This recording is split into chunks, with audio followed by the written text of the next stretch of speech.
दोस्तों नमस्कार। आज हम शुरू करते हैं बहुल आवेशों के मध्य बल।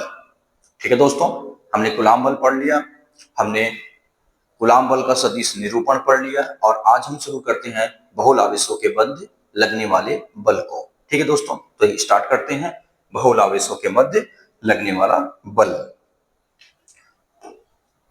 देखिएगा साथियों, हमारे पास एक मूल बिंदु है। मूल बिंदु से एक आवेश उपस्थित है R1 दूरी पर और वो है आवेश Q1। साथियों, मूल बिंदु से R2 दूरी पर एक आवेश उपस्थित है Q2। इसी प्रकार एक अन्य आवेश उपस्थित है हमारे पास Q3, जो कि R3 वेक्टर डिस्टेंस पर उपस्थित है Q3। साथियों, कूलाम के अनुसार Q2 Q1 पर बल आरोपित करता है, Q2 Q1 पर बल आरोपित करता है कुछ इस दिशा में, और इसी प्रकार Q3 Q1 पर बल आरोपित करता है इस दिशा में। दोस्तों, ये हमारा स्थिति सदिश R13 वेक्टर और ये स्थिति सदिश R2 वेक्टर।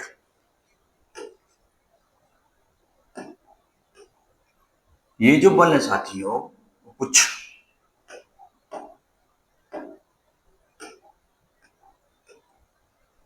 ये बल जब हम आगे की तरफ बढ़ाते हैं तो ये हो गया, और इस बल को भी हम आगे बढ़ाते हैं, ये हो गया।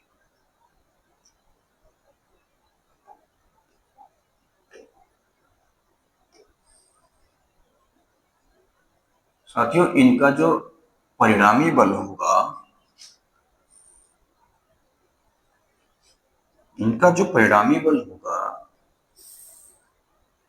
ये आपका हो जाएगा F।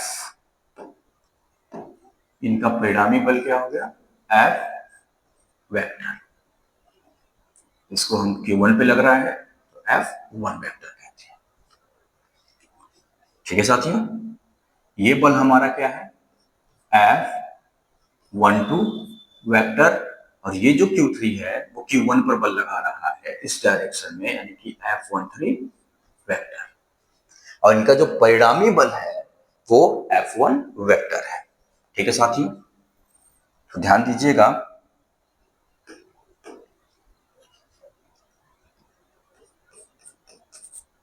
F12 vector is equal to आवेश Q2 के कारण आवेश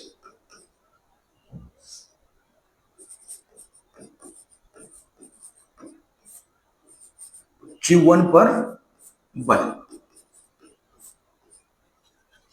इसी प्रकार F13 वेक्टर क्या होगा? F13 vector is equal to आवेश Q3 के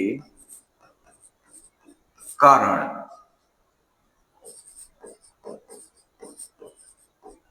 आवेश Q1 पर बल। ठीक है साथियों, यह है हमारे पास R13 वेक्टर,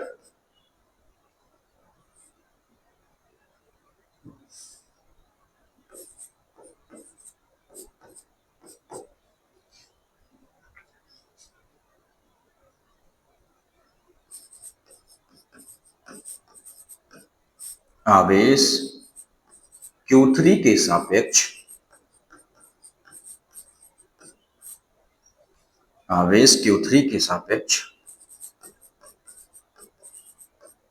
आवेश Q1 का स्थिति सदिश, स्थिति सदिश r12 vector is equal to आवेश Q2 के सापेक्ष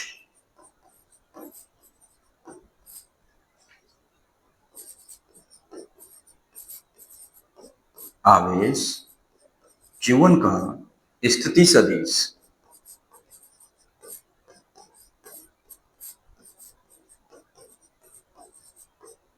ठीक है साथियों,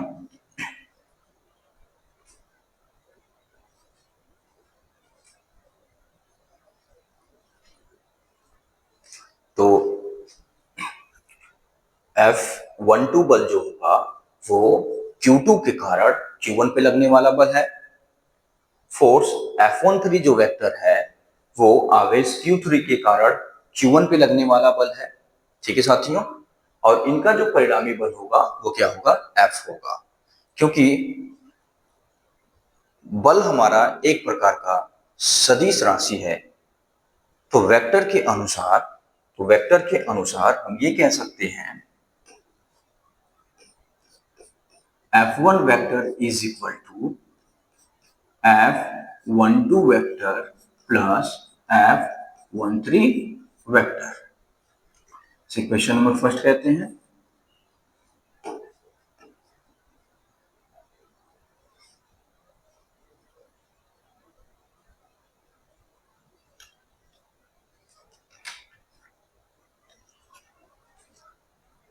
देखिएगा साथियों, कूलाम के अनुसार आपका F12 vector is equal to 1/4 pi epsilon not into Q1 Q2 divide by R12 का whole square into R12 cap. दोस्तों इसी प्रकार F13 vector is equal to 1/4 pi epsilon not Q1 Q3 divide by R13 का whole square into R13 cap.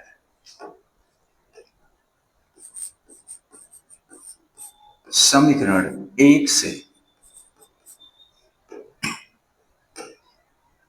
ध्यान दीजिएगा साथियों, F1 vector is equal to F12 की जगह हम इस वैल्यू को रखते हैं 1/4 pi epsilon not into Q1 Q2 divide by R12 का whole square into R12 cap plus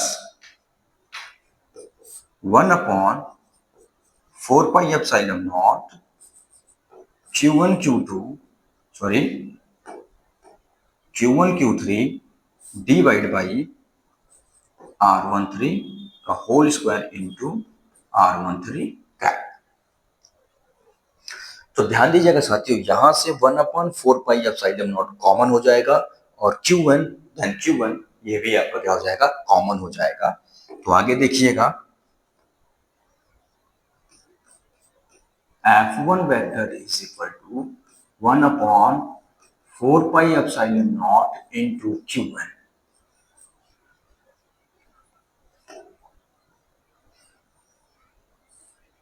साथियों अंदर आपका क्या बचता है, Q2 अपॉन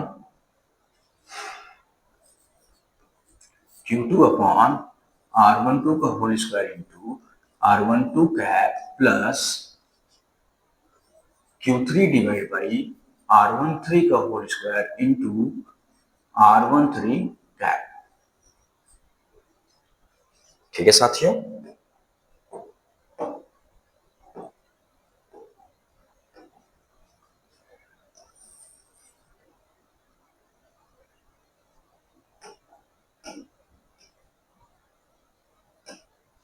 ये हमने प्रूव कर दिया।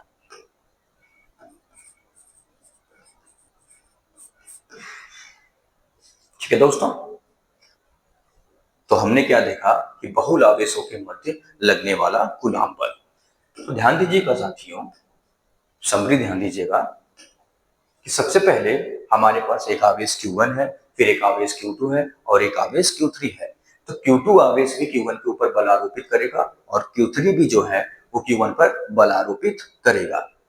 और जब ये दोनों बल Q1 पे लगेंगे तो इनके परिणामी बल F1 हो जाएगा और इनका जो परिणामी बल होता है वो F1 is equal to F12 plus F13 होता है।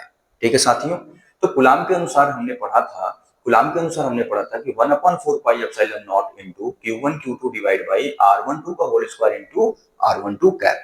इसी प्रकार हमने F13 भी निकाल दिया और जब हमने समीकरण 1 में रखा तो हमें एक बल मिल गया जो कि आवेश Q2 और Q3 के कारण Q1 पे आरोपित होता है। ठीक है साथियों, तो आई होप आपको समझ में आया होगा और अगर आप हमारे चैनल पे नए हैं तो आप हमारे चैनल को सब्सक्राइब, लाइक और शेयर जरूर करें। धन्यवाद।